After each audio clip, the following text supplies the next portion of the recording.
Equal to average if open bracket.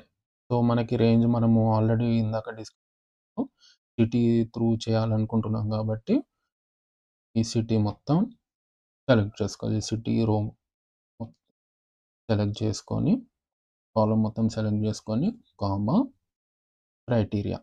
మనకి criteria ఏంటిది? Mumbai select చేసుకొని కామా నెక్స్ట్ మనం సేల్స్ చూస్తున్నాం కదా, సేల్స్ కాలం మొత్తం సెలెక్ట్ చేసుకొని బ్రాకెట్ క్లోజ్ ఎంటర్.